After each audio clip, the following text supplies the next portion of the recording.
Oké. Gazettenklap. Wat je de dag van vandaag allemaal huurt of ziet, op een radio, televisie of in een gezet, je kunt dikwijls er oer en oegen nee geloven. Het is dik te zot voor te geloven. En toch werd het voor echt een techtige waarheid verkocht. In het voorjaar las ik in een gezet een artikeltje over de Belgische straaljagers van het leger. Daar beweerden ze dat die vliegers, als ze boven Syrië gingen in de lucht, geen radiocontact meer hadden met een basis. Het lag nog schijnt aan hun programma. Ik denk dat dat erg is. Ergens een koepje gedaan gaan, wie weet ergens in een stok Amerikaan. Ze zijn ondertussen al een hele tijd daar en ik heb me zo bij radio gehuurd dat ze een aanval gingen doen in Syrië. Daarna heb ik er gaar niks meer van gehuurd. Moet dat ze gebleven zijn, of hoe dat toen afgelopen is, ik heb er geen gedacht van. Op de televisie, bij die opsporingsberichten van de politie, hebben ze nog niet zien bijstaan. En bij de oproepen van Child Focus, daar heb ik ook nog niks gehuurd. Er zijn zelfs al kalkieken ingezet, belangske, bij Duizendpoort, in de rubriek verloren voorwerpen. Maar Nederlands niks te zien. Allee, kun je je ook voorstellen dat die daar rondvliegen met een hele paternoster bommen onder hun machine. En ze weten bij God niet hoe dat ze zijn of hoe dat ze op aanvliegen. Ik huur die mannen op de grond. Allee, op de basis al roepen in hun microfoon. Car 54, where are you? Gelijk in dat politiefeuilletonnetje van jaren alleen op een televisie. Het was toen nog in zwart-wit.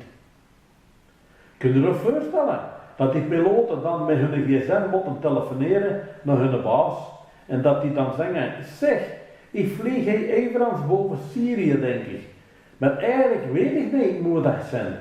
Ik zie hier onder me precies planken, allee, het zijn juist banken en een hoop grijs blokken, allee, rotsblokken en stenen en dan nog precies een kerkje. Het is juist koeselskapelletje. Kan dat kloppen of zijn er gebuis? Zie je mij op over de radar?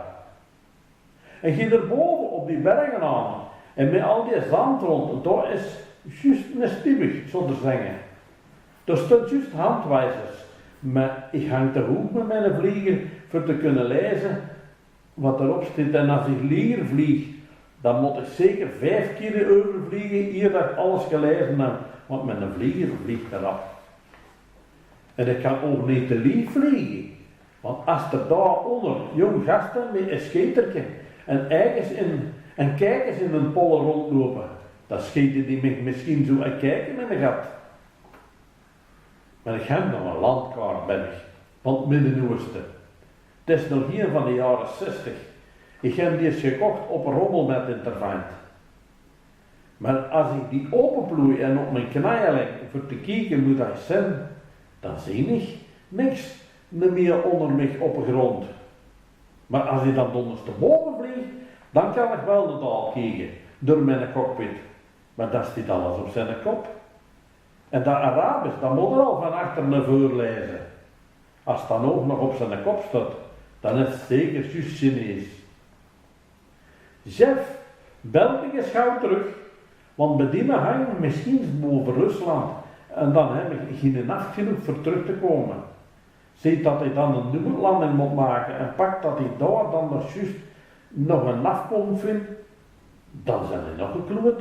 Want met al die losse zand in de woestijn, dan voer ik ermee vast met mijn raar, alleen wielen.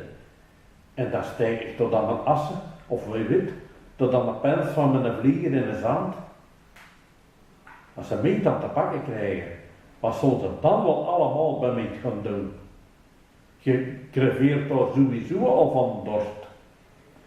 In de buksjes van Nero en dan Pijp, daar staken ze de gevangenen in het oerwoud gewoonlijk in van die grote ketens. En dan staken ze daar met hun in het water tot aan een kinnebak. Ze schudden er van alle legumen bij en verschillende soorten kruiden En dan zaten ze daar op een zacht vuurtje en dan trokken ze daar een strafbouillonnetje van. Je dorst er niet aan denken dat ze dat bij mij zo doen. Zelf ben ik daar in de jaren 60 eens voorbij gekomen, onderweg naar Indië. Op de grens hebben ze toen eens een stempel in mijn pas gezet, wanneer ik daar doorgekomen was. En daar stond op die stempel 28/7/1347. Als je nagaat wat ze toen in die tijd zo allemaal uitstaken. En wat ze nou geen rechter allemaal doen, middenmins. En wel die oude ons juist achterna. Dat was toen de tijd van de slag van de Gulden Sporen. De Brugse netten. Wat wals is, vals is, sla dood zijn ze toen. En dat deden ze dan ook. Later hebben we hier nog de beeldenstorm gehad. En hebben ze de mensen die hun niet aanstonden ook nog opgehangen, gevierendeeld, kop afgekapt enzovoorts. Je ziet wat toen hier gebeurde. Dat doen ze nog in de rechter ook. Ik ga ermee stoppen voor vandaag, want het is buiten kermis.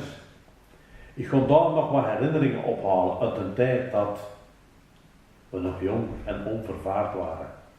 Toen sprongen we zomaar los weg op een rups en als er dan ergens een net masker evenals alleen in zo'n bakje zat, dat was het moment voor daar om bij te zitten. En dan de kap toe van de rups en als op een rups alles verpast werd, dat kost er nog altijd in het gangstje aan de drukker, de onvervaarde van het hangen. Mooi is de tijd. Weet je het? Ik wel. Die is al lang voorbij.